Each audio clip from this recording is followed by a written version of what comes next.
अस्सलाम वालेकुम दोस्तों, मेरा नाम है अली, मेरे साथ हमेशा की तरह मौजूद है दाऊद और आप देख रहे हैं इस वक्त क्रिकेट हमारे एडी शो को। किसको देखना बनता है दोस्तों, आप लोग से बात करने जा रहे हैं, बात करेंगे आज आपसे टॉप ग्रीन न्यूज का सेगमेंट है, आप लोग से शेयर करेंगे। नंबर 1 पे आप लोग से बात करने जा रहे हैं, जो हमारे पास अपडेट आ रही है वो आ रही है जी पाकिस्तान टीम की प्रैक्टिस को लेकर जो अपडेट आ रही है। ऑस्ट्रेलिया के अंदर पाकिस्तान टीम ने तैयारी पकड़ ली है, क्या सीन है वो आपको बताएंगे।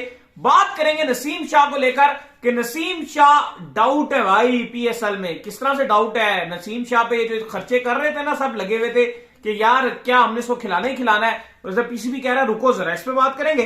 बात करेंगे शोएब मलिक के हवाले से, दर्दी जब तक जिएगा तब तक सिएगा। शोएब मलिक ने आज फिर से बड़ी जबरदस्त किस्म की नेशनल टी20 कप में नॉक खेली, उस पर बात करेंगे। रियाज के साथ जफियां डाल रहे थे बड़े, इसके और बात होगी। और उनके भांजे से भी बड़ी मुलाकात कर रहे थे हुरैरा से। इसके बाद जो खबर आ रही है जी हमारे पास, वो आ रही है पाकिस्तान वुमेन्स को लेकर। आज बड़े तरीके से खबर लेकर आए हैं, इन्होंने साथ में कहा so beautiful so elegant, this news just looking like a wow. मैंने कहा ठीक है यार, खुशी का इजहार आप देखें, ये ऐसा मैंने कुछ भी नहीं कहा। जैसे मैं आया मैंने थरथरी मची थी, मैंने कहा यार आज ऑफिशियल खबर आ गई है औरतों के बारे में, तो ये वुमेन आज वुमेन्स मैच जीत गए भाई। न्यूजीलैंड के अंदर हराना बहुत बड़ी बात है। चलिए आप अभी बात करना चाहेंगे बाद में आपको पूरा टाइम देंगे इसके ऊपर। खैर इसके ऊपर जो अपडेट नेक्स्ट जो आ रही है जी, वो आ रही है हफीज के हवाले से। कुछ अपडेट आ रही है कि हफीज को कहा जा रहा है कि सलमान बैठ की, लेकिन वो तो खबर अब कुछ और ही आ रही है, तो डायरेक्ट प्राइम मिनिस्टर की खबर आ गई है, वो भी आपको बताएंगे। तो अगर आप हमारे चैनल पर पहली बार है, चैनल को आप भी सब्सक्राइब करें और साथ ही बेल भूल जाना। तो बात का खास करते हैं नंबर खबर के साथ जो खबर आ रही है। तो दाऊद साहब, आज जो है पहला प्रैक्टिस सेशन था, पाकिस्तान ने जो अपना प्रैक्टिस का आगाज कर दिया ऑस्ट्रेलिया में। हेल स्ट्रॉम भी आया, बड़े जो आप कह लेंगे जबरदस्त किस्म के वहां पर ओले पड़े, और आज शाहीन ने भी मीडिया से बात की है। बिल्कुल, आज कैनबरा में हेल स्टॉर्म आया, इतनी शदीद किस्म की ओला बारी हुई। वो तो जो मैंने और आपने पाकिस्तान न्यूजीलैंड के अगेंस्ट जब सीरीज हो रही थी और पिंडी स्टेडियम में जब हमने हेल स्टॉर्म देखा था, मीडिया बॉक्स में सारे परेशान ही हो गए कि भाई हमने ऐसा, क्योंकि काफी सारे कराची से भी आए हुए थे, कराची से आए हुए थे, तो उनके लिए तो सारे जर्नलिस्ट के लिए बड़ी हैरान-कुन बात थी। ऐसा तो हमने, लेकिन वैसे ऐसा खूबसूरत व्यू तो मैंने भी कभी नहीं देखा था। मैंने भी नहीं कभी देखा, देखा है मतलब ग्राउंड जिस तरह कवर हो गया था, मैंने देखा है वहां पर मरी में कई बार इस तरह मरी में तो बर्फबारी होती है ना, वो तो ठीक है, लेकिन इतने प्यारे व्यू से हमने कभी इस तरह से चीज नहीं। मरी की जो आप बात करो वो स्नोफॉल होती है, मैं हेल स्टॉर्म की बात करूं जो ओला बारी होती है। सही बात है, वो लाइव में पहले और आखिरी थे। हाँ, मैंने पिंडी में इस्लामाबाद में बहुत ज्यादा गोले गिरते हैं, लेकिन उस व्यू के साथ जैसे इन्होंने बात की, पूरा अच्छा था कि पूरा स्टेडियम जो है वो सारा हो गया। तो इवन जो खिलाड़ी वहां पर थे आपकी पाकिस्तान टीम के, सारे खिलाड़ी तस्वीरें बना रहे थे और सब ये कह रहे थे कि यार हमने पहली बार ऐसे देखा। जितने क्रिकेटर्स थे, बाबर वगैरह, बाकी काफी सारे, एहसानुल्लाह खुद बार बार, उनकी तो बल्कि वीडियो भी बड़ी वायरल हुई थी जिसमें वो कहते हैं मैंने पहली बार देखा है। तो खैर कैनबरा में आज हेल स्टॉर्म आया, बड़ा शानदार किस्म का खूबसूरत तूफान भी आया, लेकिन पाकिस्तान टीम की प्रैक्टिस जो थी वो आज कैनबरा में हुई। पहला सेशन था, शाहीन शाह अफरीदी ने मीडिया से भी बात की, सारे खिलाड़ी बेहतरीन किस्म की प्रैक्टिस करते हुए नजर आए, क्योंकि कैनबरा में पाकिस्तान टीम ने आगे अपना 4 डे मैच भी खेलना है और आगे कहा जा रहा है कि बारिश भी है आगे 2-3 दिन के बाद। यहाँ पे मौसम भी खराब रहेगा और रेन इफेक्टेड रहेगा, क्योंकि कैनबरा में आगे बारिश भी शुरू हो रही है। 2 दिन तो कहा जा रहा है कि पाकिस्तान और जो ऑस्ट्रेलिया का जो प्रैक्टिस मैच खेला जाएगा, प्राइम मिनिस्टर ऑस्ट्रेलिया 11 जो है उसके जो पीएम ऑस्ट्रेलिया 11 है, तो कहा जा रहा है कि बारिश उस मैच में भी मुतासर कर सकती है। लेकिन अली साहब, पाकिस्तान टीम की शानदार प्रैक्टिस रही, आज बैटिंग सेशंस भी किए, प्रैक्टिस भी की, रनिंग भी की। आज थोड़ा सा आपने देखा कि थोड़ा सा वार्म अप ज्यादा रहा है, ऐसा नहीं रहा कि बहुत ज्यादा बैटिंग के ऊपर फोकस रहा हो या बॉलिंग पे रहो, लेकिन आज थोड़ा सा अपने आपको वार्म अप रखा है, क्योंकि इसके बाद पाकिस्तान टीम यहां पर भी क्योंकि प्रॉपर कैंप करके गई है, तो अभी 2-3 आपको पता है दिन थकान से भी आपके रहती है, क्योंकि ट्रैवलिंग इतनी ज्यादा है। पाकिस्तान से आप डायरेक्ट ऑस्ट्रेलिया गए नहीं थे, पहले ये दुबई गए, फिर वहां से सिडनी गए, फिर वहां से कैनबरा गए, तो काफी ट्रैवलिंग स्ट्रेस भी था। तो आज खिलाड़ियों ने थोड़ा सा अपनी बॉडी को सीधा सीधा किया है। बिल्कुल। खैर जिसके बाद जो अपडेट आ रही है वो आ रही है नसीम शाह को लेकर।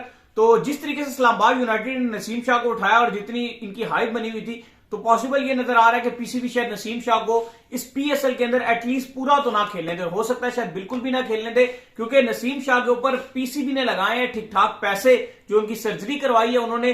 तो पीसीबी चाहता है, क्योंकि आपको पता है कि अभी भी लास्ट टाइम जो वर्ल्ड कप हुआ था, इसमें नसीम शाह के ना होने की वजह से पाकिस्तान की बॉलिंग लाइनअप पूरे तरीके से एक्सपोज हो गई थी।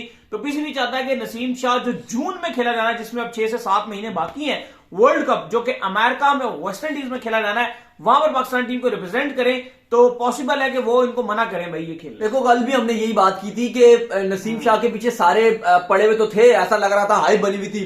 कभी मुल्तान सुल्तान आज जो रोने वाले स्टेटस डाल रही थी, उनकी जो फ्रेंचाइज की जो डिजिटल मीडिया टीम है अफसोस का इजहार कर रही थी कि हमें नहीं मिला। इससे पहले पेशावर जल्मी ने बड़ी कोशिशें की कराची किंग्स इंटरेस्टेड थी, सारी फ्रेंचाइजी इंटरेस्टेड थी, पहले क्वेटा ग्लैडिएटर्स चाहती थी कि वो ना जाएं, लेकिन हकीकत बात यही है कि नसीम शाह के लिए इतना आसान नहीं है खेल सॉरी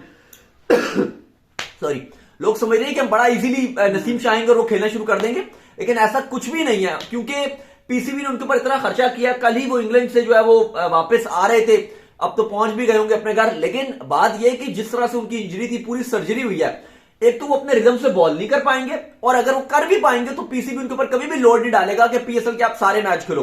तो आपकी जो इस्लामाबाद यूनाइटेड है उसने तो वसीम जूनियर भी दे दिया, चलो अबरार दे दिया, वो तो हम कल भी बात कर रहे थे कि अच्छा हुआ कि अबरार चले गए, क्योंकि अबरार को प्लेइंग 11 में मौका नहीं मिलेगा इमाद और शदाब के होते हुए, लेकिन वसीम जूनियर भी दे दिया, हसन अली भी दे दिया, 3 बॉलर दे दिए अपने, हसन दे दिया, वसीम जूनियर, चलो हसन कराची को दिया लेकिन हसन दे दिया, जूनियर दे दिया, अच्छा वाला जूनियर भी जोर लगाता है, और अबरार भी दे दिया।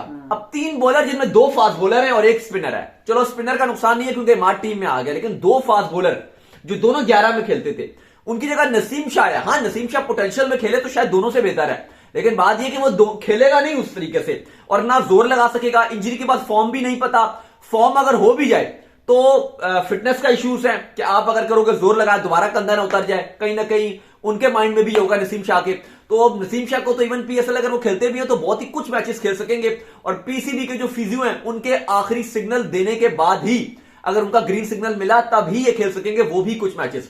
तो इस्लामाबाद यूनाइटेड जितना खुशियां मना रहा है उसको ड्राफ्ट में बोनस पिक करने पड़ेंगे, अदरवाइज इनकी टाटा बाय बाय हो जाएगी। बिल्कुल। खैर, इसके बाद जो हमारे पास अपडेट आ रही है जी, वो आ रही है शुएब मलिक को लेकर। अपडेट ये आ रही है कि आज शुएब मलिक ने नेशनल टी20 कप के अंदर 84 रन जो है दे मारे हैं। बड़ी शानदार किस्म की शुएब मलिक ने जो है नेशनल टी20 कप में बैटिंग की है, और फिर चीफ सेलेक्टर वहाब रियाज भी आए हुए थे, वो भी वहां बड़ी जफियां डाल के शुएब मलिक को मिल रहे थे, और शुएब मलिक ने बोला भी है कि मैं चाहता हूं कि मैं टी20 वर्ल्ड कप 2024 जो अमेरिका में खेला जाना है, मैं उसमें खेलना चाहता हूं। तो दाऊद साहब, ये क्या सीन है? देखिए, रावलपिंडी और सियालकोट का मैच था जहां पर शुएब मलिक ने शानदार सियालकोट की तरफ से बैटिंग करते हुए रावलपिंडी के अगेंस्ट 84 रन की पारी खेली, सिर्फ और सिर्फ 56 गेंदों पे, जहां पर उन्होंने बुलंदवाला 4 छक्के मारे और 6 चौके मारे। 150 का स्ट्राइक रेट था, 84 नॉट आउट, आसान बात नहीं होती। और हमने देखा कि आज वहाब रियाज से उनकी मुलाकात भी थी, और कुछ कहा भी जा रहा है कि हो सकता है कि इनको शायद जो नेक्स्ट पाकिस्तान की असाइनमेंट है, अगर ये वाली जो पाकिस्तान टूर ऑफ न्यूजीलैंड है इसमें भी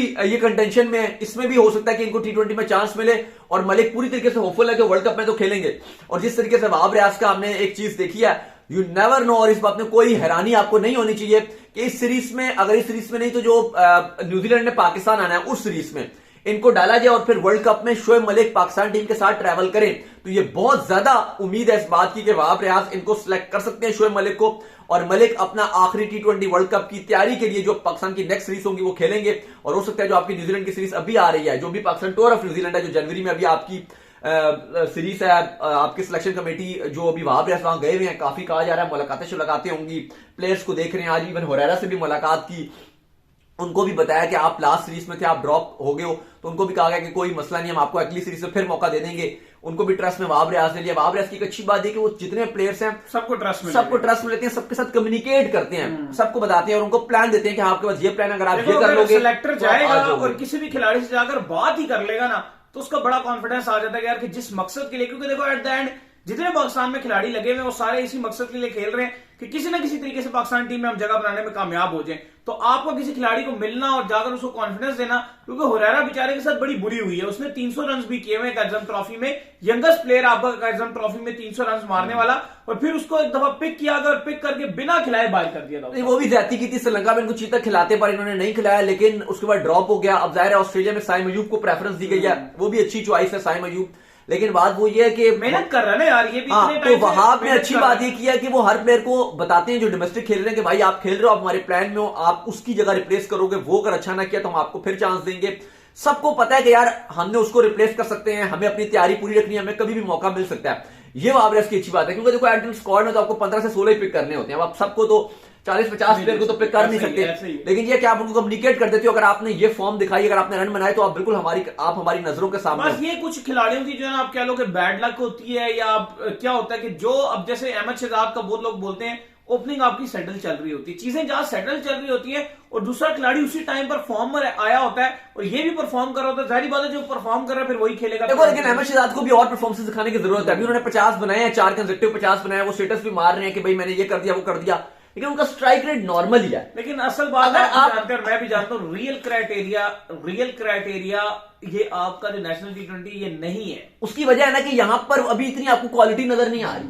अगर अहमद शहजाद 140 के स्ट्राइक रेट से यहां पे 50 बना रहे हैं, ठीक है, तो जब वो इंटरनेशनल मैच हो तो वही 110 के स्ट्राइक रेट से बनाएंगे, क्योंकि अगर आप यहां 180 से बना रहे होते हो तो फिर हम सोच सकते हैं कि आप वहां पर 150 के स्ट्राइक रेट से बनाओगे। पाकिस्तान की डोमेस्टिक का, क्योंकि मैं और आप तो बड़ा क्लोज कवर करते हैं, हमें तो आपको पता है एक्सेस हासिल है, हम ग्राउंड्स में जाते हैं, डाउन है, बहुत लो है, पिचेस भी बहुत फ्लैट हो जाती है, फिर थोड़ी सी बॉलिंग क्वालिटी भी नॉर्मली नजर आ रही है, कोई तरह मजा नहीं आ रहा, जो टू बी वेरी ऑनेस्ट थोड़ा सा नॉर्मल ही चीजें नजर आ रही है। लेकिन शोएब मलिक वहाब से मुलाकात हुई और खबरें ये हैं कि शोएब मलिक कंटेंशन में है, पाकिस्तान की T20 की नुमाइंदगी करने के लिए एक बार फिर वो तैयार हैं, वो खुद भी होपफुल है और इसी वजह से वो ये T20 कप खेल रहे हैं ताकि मैं पाकिस्तान टीम में कम बैक करूं और रन भी बना दिए, फॉर्म भी दिखा दी। तो भाई आपने हैरान नहीं होना, क्योंकि शोएब मलिक पाकिस्तान की T20 टीम में कम बैक करने जा रहे हैं। खैर, जिसके बाद जो हमारे पास अपडेट आ रही है जी, वो आ रही है पाकिस्तान वुमेन्स के हवाले से और साथ में जो है न्यूजीलैंड वुमेन्स को लेकर बड़ी खबर है। कहते हैं कि खुशियां जो है वो थोड़े टाइम बाद मिलती हैं, लेकिन आज इनको काफी टाइम बाद एक वुमेन की खबर देखने को मिली है। It's all up to you, ये आपका मंच है, बोलिए। देखिए अच्छी बात सबसे ये हुई है कि आपकी नहीं है, मजाक के अलावा ये भी बहुत खुश है। देखो खुशी तो इनको हो रही है, लेकिन आपका मंच है, चले सुने ना, जो अच्छी बात है अली साहब, क्रेडिट बनता है तो वो बनता है, क्योंकि आज वुमेन्स टीम ने न्यूजीलैंड को हराया। न्यूजीलैंड की स्ट्रॉन्ग टीम है और पाकिस्तान के अंदर नहीं हराया, इन न्यूजीलैंड हराया। क्या बात, तो भाई वुमेन्स छा गई है। 127 रन पे पहले 20 ओवर में न्यूजीलैंड की टीम को 6 विकेट नुकसान पे रोक दिया। मैडी ग्रीन ने 43 बनाए, जबकि बेट्स ने 28 बनाए। फातिमा सना ने शानदार बॉलिंग की, 3 खिलाड़ी आउट किए 18 रन देकर। और जब पाकिस्तानी वुमेन्स बैटिंग करने के लिए आई तो 18.2 ओवर्स में 132 रन बना के टारगेट को चेस कर लिया। शाहवाल जुल्फिकार ने 41 रन बनाए, आलिया रियाज ने 25 बनाए, मुनीबा ने 23, निदा डार ने 23 बनाए और प्लेयर ऑफ द जो मैच का अवार्ड था वो फातिमा सना को दे दिया गया। तो वुमेन्स ने अली साहब मैच अपने नाम किया है, उनके लिए आप देख सकते हैं कि खुशी अली के चेहरे में एक अलग ही लेवल की नजर आ रही है। चलें, बहुत बहुत वुमेन्स को मुबारक हो और दाऊद साहब आपको भी बहुत बहुत दिल के था गिराइए, आपको भी मुबारक हो। खैर, जिसके बाद जो अपडेट आ रही है वो आ रही है भट्ट साहब, सलमान भट्ट को लेकर, जिनको कल जो है वो निकाल दिया गया था। कहा जा रहा है कि हफीज उसके पीछे एक रीजन है, क्योंकि हफीज जो है ये जितने टैलेंटेड खिलाड़ी हैं इनको बिल्कुल भी पसंद नहीं करते हैं, एक तो वो है ही है। लेकिन दाऊद साहब आज खबर ये भी आई है कि प्राइम मिनिस्टर ने डायरेक्ट इन्वॉल्वमेंट करके कहा कि इनको फारिग। नहीं, कल से ये चल रहा है कि जो प्राइम मिनिस्टर काकड़ थे, उन्होंने जो वहाब रियाज कह रहे थे ना कि पीसीबी की तरफ से प्रेशर आया था, प्रेशर पीसीबी की तरफ से कम था। जो आपको पता है वहाब रियाज स्पोर्ट्स मिनिस्टर भी है पंजाब के, तो जो मिनिस्ट्री है उनकी, जो वो अदा संभाला है, वहां से उनको ज्यादा बड़ा आप कह लो कि उनको झटका लगा है। जो आपके पंजाब के प्राइम मिनिस्टर हैं और फिर नकवी साहब और फिर ऊपर से जो प्राइम मिनिस्टर है काकड़, उनका भी प्रेशर था कि सलमान भट्ट को हटाया जाए या आप टेंटेड खिलाड़ी को मत लगाएं। तो डायरेक्ट प्राइम मिनिस्टर हाउस से जो ये मैसेज मिला था वहाब रियाज को, जिसके बाद उन्होंने डिसाइड किया। और लेकिन कहा गया कि मोहम्मद हफीज भी बड़े नाखुश थे इस बात पे, वहाब रियाज के डिसीजन पे कि आपने कंसल्टेंसी उनकी क्यों ली और इतने क्रिकेटर्स आप किसी को भी लगा दें। तो खैर वहाब रियाज के ऊपर एक नहीं बल्कि बहुत सारे प्रेशर बने थे, जिसके बाद उन्होंने ये डिसाइड किया। तो उम्मीद करते हैं आज का हमारा शो आपको आएगा पसंद आया। पसंद वीडियो को लाइक कीजिए, हमारे चैनल को सब्सक्राइब कीजिए, साथ देके बेल आइकन को बजाइए और एक और काम कर लीजिए, और वो ये कर लीजिए इंस्टाग्राम पर जाइए, इनको फॉलो कीजिए। इंस्टाग्राम में मुझे फॉलो कर लीजिए, वहां पे मैं मौजूद हूं, दाऊद क्रिकेट के इंस्टाग्राम पर सवाल तो भेजिएगा, उनको भी फॉलो कीजिए। मैं मौजूद क्रिकेट लवर लीग ऑफिशियल के नाम से, लिंक डिस्क्रिप्शन में मौजूद है, जाइए फॉलो कीजिए। फिर आपसे मिलते हैं नेक्स्ट वीडियो में। अल्लाह हाफिज, बाय, ख्याल रखिएगा।